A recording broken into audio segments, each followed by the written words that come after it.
لسه في حكاية، الحكاية ما خلصتش ولا دي النهاية، دي البداية. بداية جيل كتب اسمه في التاريخ، بداية رجالة خلت العالم كله يقف ويحترم ويعرف مين مصر. المشوار لسه طويل واحنا مكملين للنهاية.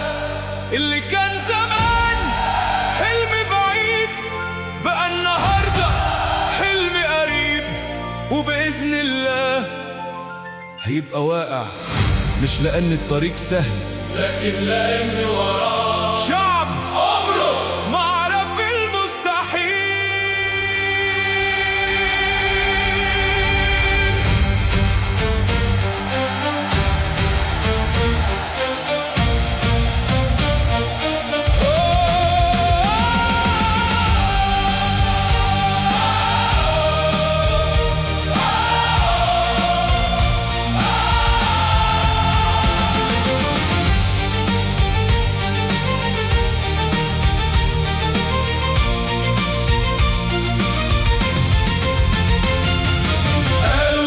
المباراة لكن العالم كله وقف يتكلم عن مصر، عن منتخب واجه بطل العالم ولعب المباراة. هتفضل في ذكرى العالم سنين. العالم شاف الرجالة، شاف القوة والشرف والكبرياء، وشاف مصطفى شوبير واقف قدام ميسي يمد ايده ويتصدر ركلة الجزاء. وفي اللحظة دي ما كانش حارس واقف لوحده، كان وراه شعب كامل وكان دعاء الملايين واقف معاه. مصر الحضارة، مصر التاريخ.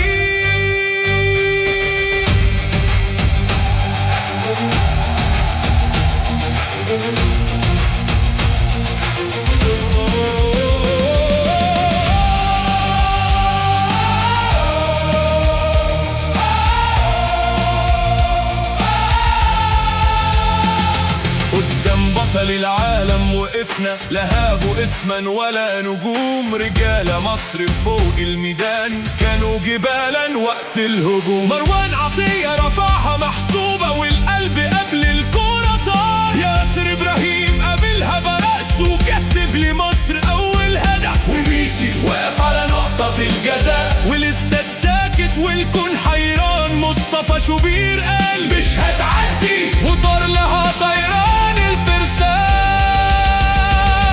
وصلاح انطلق كأنه سهم فتح طريق وسط الحصار. مرر لهيثم وهيثم صنع وزيكو أكمل المشوار.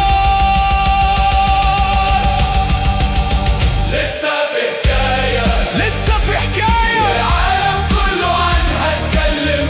ياسر سجل وزيكو ودع وشوبير قدام ميسي ما استسلم. مروان بدأ أول فرحة وصلاح قاد حلم الرجال. وهيثم صنع لحظة مجد هتعيش في كل الأجيال. لسه في حكاية، دي مش نهاية، دي البداية، دي البداية.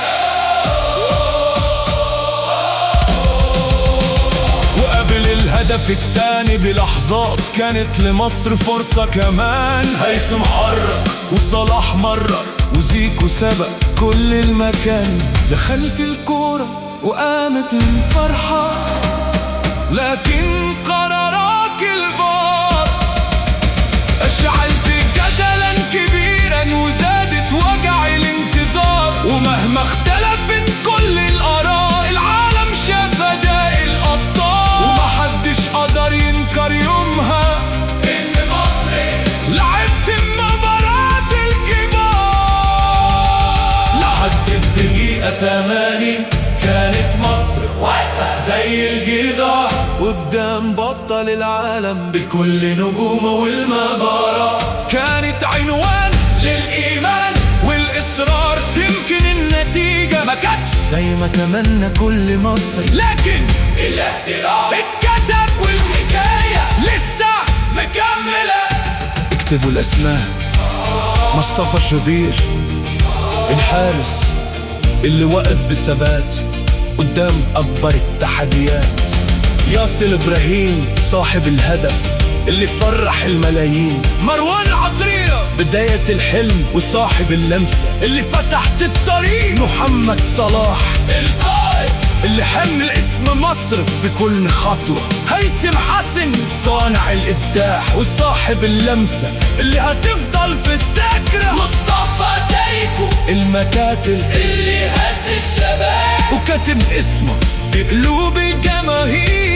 والكابتن حسام حسن قائد آمن برجالته وغرس فيهم روح القتال لآخر نفس. والكابتن إبراهيم حسن سند فريق مشارك الرحلة في صناعة هذا الإنجاز. دي أسماء ما اتكتبتش، بحبك دي اتكتبت بالعرق والتعب والإيمان. دي أسماء هتفضل في تاريخ الكرة المصرية والحكاية لسه مكملة.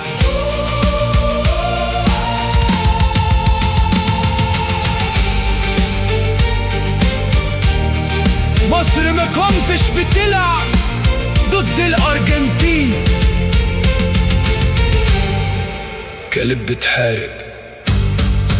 قالوا انتهت المباراة لكن العالم كله وقف يتكلم عن مصر، عن منتخب واجه بطل العالم.